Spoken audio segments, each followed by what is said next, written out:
Esse é o Duncan. Ele nasceu na Baixada das Pulgas, o local mais pobre de King's Landing, órfão, nunca conheceu pai, mãe, sem sobrenome, mas com um coração puro. Um dia, ainda na infância, Duncan conheceu um cavaleiro andante chamado Arlan de Pennytree, e esse bom homem tirou Duncan daquela pobreza e o tornou seu escudeiro. Arlan deu abrigo, comida, ensinou os principais valores de um cavaleiro, como ser um bom escudeiro, e isso influenciou muito positivamente o caráter do Dunk. Ele foi crescendo, ao longo dos anos os dois serviram diversas casas indo de castelo em castelo por Westeros. Arlan ensinou Duncan a lutar, lidar com espadas, escudos, lanças, montar cavalo e foi se tornando cada vez mais real no Dunk a vontade de ser um cavaleiro. Agora o tempo passou e o que a gente vê no início do trailer é o falecimento do cavaleiro Arlan devido a um resfriado quando os dois estavam a caminho do importantíssimo Torneio de Valfreixo. Então nessa cena, o próprio Dunk tá cavando para enterrar o velho, que é como Duncan chama o Arlan no decorrer da história. Você vê ali no fundo os 3 cavalos do Arlan, o Trovão, que é o cavalo de guerra usado somente em confronto, a Velha Castanha e o Passo Manso. O Dunk vai continuar com os 3, e eu tô citando esses cavalos porque o personagem dele vai conversar frequentemente com os cavalos. Essa é a forma excelente que a série vai usar para abordar as reflexões internas do Duncan. A gente vai saber muito do que ele tá pensando através do que ele fala com cada cavalo. Ele também vai manter a espada e o escudo do velho. Essa deve ser a cena em que o Duncan experimenta os pertences do Arlan e decide seguir a caminho do torneio, se autoproclamando Sir Duncan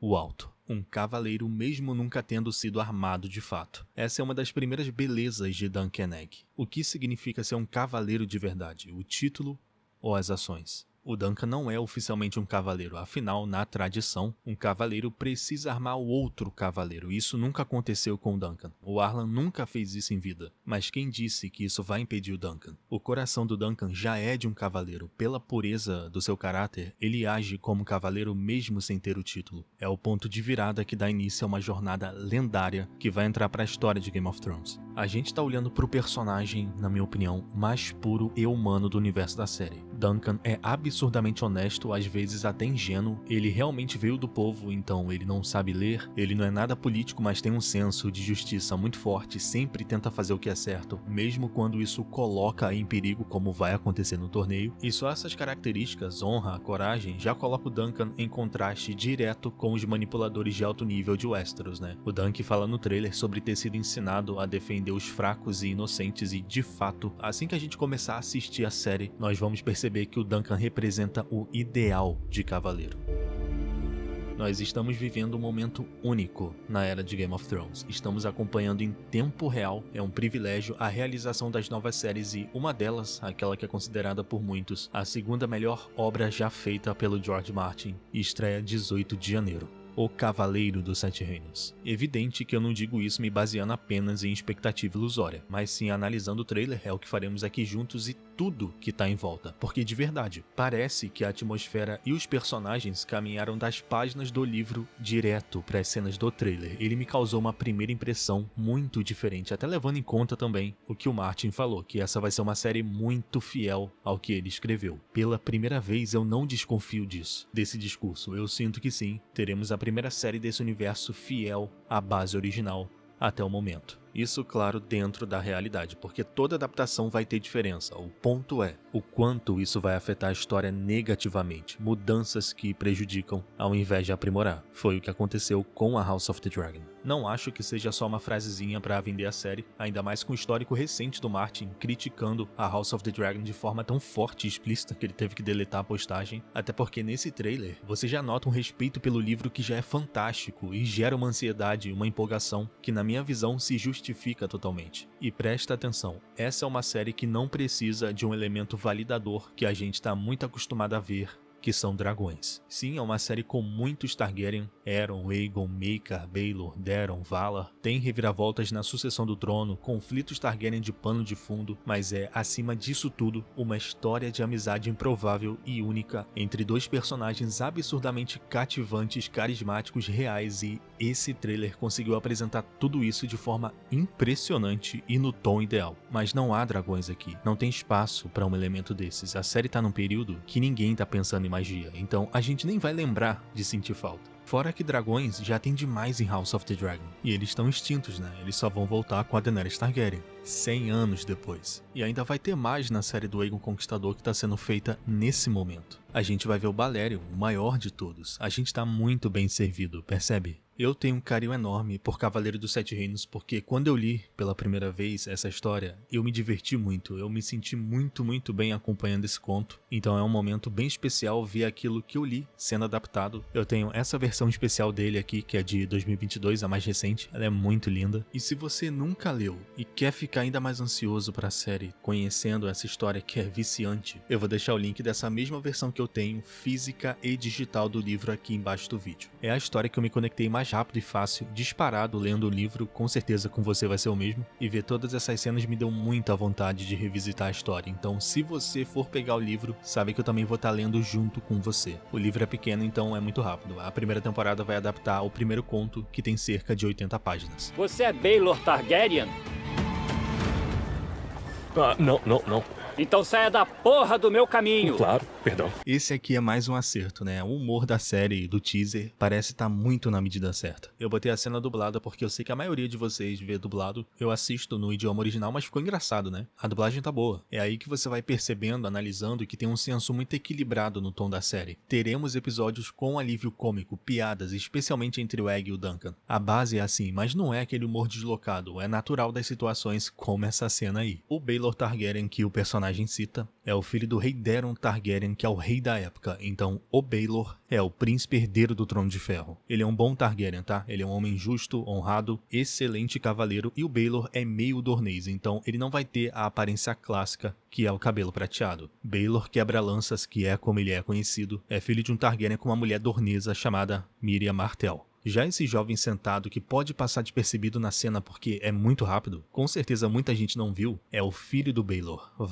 Valar Targaryen. Então, assim como na House of the Dragon, aqui também teremos alguns Targaryen de cabelo escuro. O bom rei Daeron teve vários filhos, então o Baelor tem irmãos. O próprio rei Daeron não deve aparecer na série porque a série começa já no final do reinado do rei Daeron, portanto ele já tá velho e ele não é o centro da atenção, né? Por isso ele não deve aparecer. Mas um dos irmãos do Baelor é o Maekar Targaryen, que aparece de forma escondida no trailer, bem aqui. Eu já vou falar mais sobre ele. O que é esse torneio e por que ele é tão importante? Afinal, né, o trailer se passa basicamente inteiro no torneio. A temporada também vai ser muito em volta disso. Esse torneio é realizado em Ashford, Valfreixo, reunindo os melhores cavaleiros de Westeros, as grandes casas: Baratheon, Lannister, Targaryen, Dondarrion, Tyrell, Tully, Hightower. Então é um torneio nobre, difícil e que está sendo realizado para celebrar o 13º dia do nome da filha do Lord Ashford. Ela vai ser a rainha do amor e da beleza, e quem vencer os campeões dela ganha o título até ser derrotado de novo. São vários confrontos. Aí é que tá. Para cavaleiros andantes como Duncan, é uma chance de glória, prestígio, reconhecimento, até porque cavaleiros andantes não têm boa reputação em Westeros. Para você ter ideia, um cavaleiro andante é um cavaleiro sem castelo, sem senhor, que geralmente vive de torneio ou de vender a própria espada protegendo alguém. A nobreza pode enxergá-los como mercenários, como nada confiável, quando na realidade, né, em muitos casos o cavaleiro andante é o tipo mais verdadeiro de cavaleiro, como já disse o velho, porque o cavaleiro andante serve quem ele quer, quem ele acredita. Não é só visando terras e dinheiro, mas sim o principal voto, que é proteger os fracos e inocentes. O Duncan reflete muito sobre isso. Tem uma página que ele até fala em pensamento: se eu lutar bem nesse torneio, algum senhor pode me aceitar em sua casa, e eu vou comer carne fresca toda noite em um salão de castelo. Olha que simples, né? Que pensamento puro. Não há dúvida que esse personagem vai ganhar o público muito fácil. Porém, para participar do torneio, o Duncan vai ter que provar que ele é um cavaleiro. E que evidências ele tem disso? Ele vai ter que dar um jeito. Com certeza, esse é o momento onde ele vai tentar se inscrever no torneio. Esse cara é o Plummer, o intendente, e já vai ser difícil logo no começo. O Duncan vai estar com pouco dinheiro, vai tentar negociar, vender seus pertences para garantir uma armadura melhor, equipamento melhor. Enquanto isso, os Targaryen vão chegar em Valfreixo, porque eles estarão não só presentes no torneio, como vão participar dos confrontos. E esse é o pior de todos: Aerion Targaryen.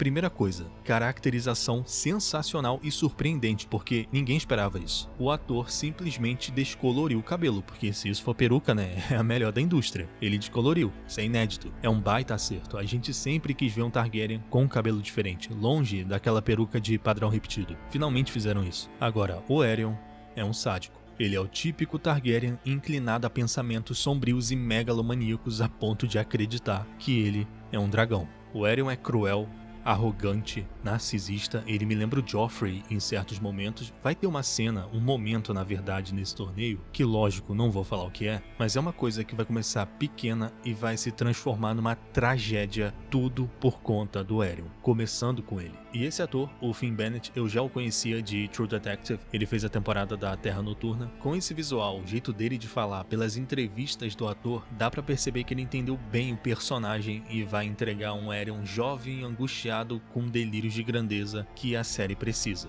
Aerion é filho do Maekar. Aqui estão os três. Ele, o Baelor, que é tio do Aerion, e lá no canto, provavelmente é o Maekar, por conta do cabelo. Sabe o mestre Aemon? Óbvio que sim, né? O amado Targaryen mestre da Cidadela e da Muralha. O Aemon é filho desse Maekar Targaryen que vai ser rei no decorrer da série. Cavaleiro dos Sete Reinos se passa cerca de 90 anos antes de Game of Thrones e cerca de 80 depois da House of the Dragon. Então o mestre Aemon é uma criancinha na nova série. Por isso não esperem ele aparecendo agora, afinal ele tá na Cidadela estudando para ser mestre. Como é de costume as séries de Game of Thrones agradarem os fãs, não é tão impossível que o Aemon apareça em algum momento da série, especialmente se for no final. Então é a caminho desse torneio de Valfreixo, numa estalagem, que o Duncan vai conhecer o menino que vai mudar tudo. Egg. O Egg é uma criança sem cabelo cuja a identidade é um mistério. O Duncan não sabe quem ele é, inclusive pensa que ele é só mais um órfão perdido. E logo na primeira interação, assim que eles se conhecem,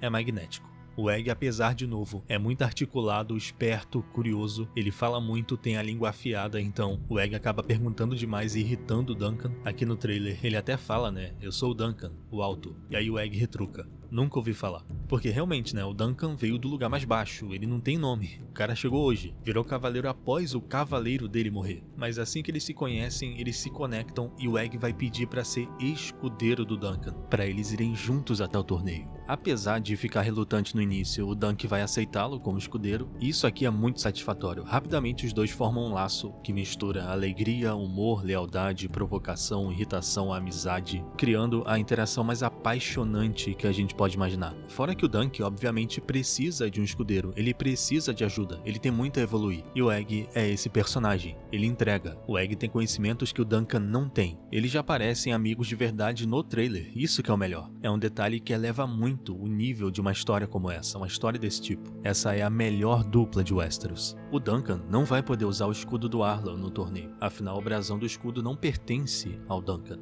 Pela lei, ele só poderia herdar e usar o brasão do Arlan se ele fosse filho legítimo do velho, e ele não é. Então o Duncan vai ter que criar um brasão próprio que o identifique. É disso que se trata essa cena. Eu não vou contar tudo, mas já que o Duncan não tem sobrenome, não tem herança, ele junto com o Egg, os dois vão chegar numa ideia belíssima de uma estrela cadente com um olmo embaixo, essa árvore, para ser o novo brasão do Duncan. E é aí que entra a Tansel. Estamos se aproximando do grande conflito. O torneio é gigante, então tem vários comerciantes, a gente percebe pelas cenas, tem espetáculo com fantoche, boneco manipulado até com dragões, tem muito entretenimento, e no meio deles, essa mulher vai chamar muita atenção do Duncan, dá pra ver, né, pela feição dele de encantado, e o nome dela é Tansel, a alta demais, porque ela é alta literal assim como o Duncan. Quem leu e lembra já sabe, mas se você não leu, ela é uma personagem muito importante emocionalmente falando. Primeiro, ela é uma artista que pinta os bonecos, brasões, estandartes, e ela que vai pintar o novo brasão do Sir Duncan, o escudo. E aí, uma sinopse. Mais tarde, a Tansel e um personagem muito importante, não vou falar quem é, vão entrar em conflito de forma seríssima,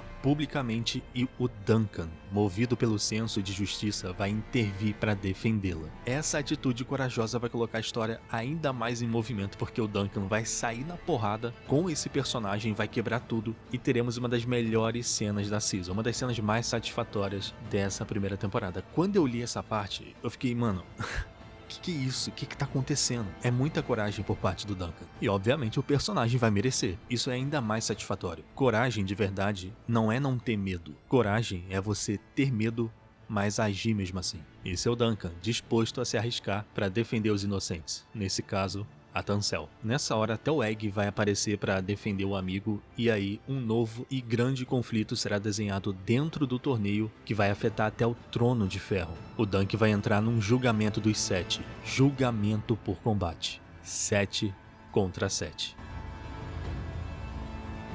Olha a energia que o Aerion Targaryen exala com essa armadura. Mesmo ele sendo jovem, é uma presença absurda, porque a armadura é propositalmente extravagante, cheia de detalhes, né? Porque o Aerion gosta de se exibir. Ele é chamado de Aerion Bright Flame, chama viva. Essa armadura é uma declaração de vaidade e poder. Agora você vai entender o que é o julgamento dos 7, porque ele raramente é invocado. Ele é uma variação do julgamento por combate que já vimos em Game of Thrones, onde é 1 versus 1, como foi o Montanha versus Oberyn, para decidir o destino do Tyrion, que foi o acusado. Já o julgamento dos 7 é exclusivamente para um cavaleiro acusado. Então olha só, são 7 cavaleiros de um lado e 7 cavaleiros do outro, simbolizando a fé dos 7 deuses. Óbvio que é muito mais simbólico e muito mais tenso, porque são 14 pessoas em confronto. Essa disputa tem tudo para ser memorável na série, porque no livro é perfeito. Você fica impressionado com a proporção que tudo acaba tomando. É genuíno, você realmente fica empolgado, tenso, temendo pelo Duncan. Inclusive, esse é o momento onde o Duncan se sente muito sozinho, porque ele não tem ninguém e vai ter que encontrar 6 cavaleiros para lutarem ao lado dele no julgamento. Ainda tem isso? E sim, não ia faltar. Os Targaryen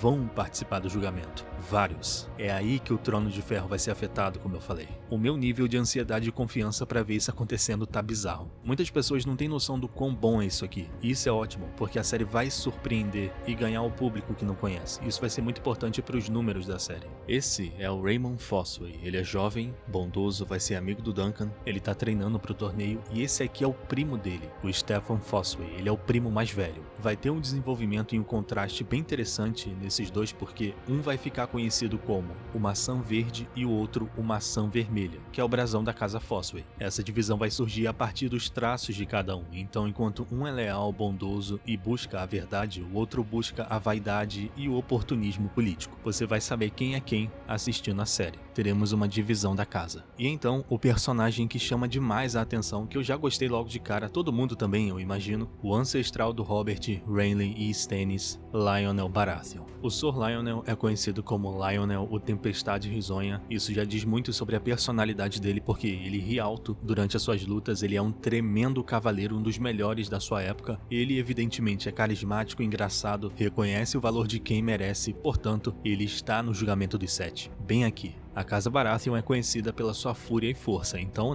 esse combate vai ser muito intenso. São muitos componentes a favor. Vai ser mortal, na verdade. É por isso que esse torneio tem uma importância extrema, não só em Cavaleiro dos 7 Reinos, mas em Game of Thrones como um todo. Dá pra ver a valorização, a atenção que a série tá dando aos detalhes desse evento, que vai render, com certeza, as melhores cenas de justa de toda Game of Thrones. A gente vai ter a perspectiva do Duncan, o que é melhor ainda. Ele vai estar diante dos nomes mais importantes da época. É aí que ele pergunta: que chance eu tenho?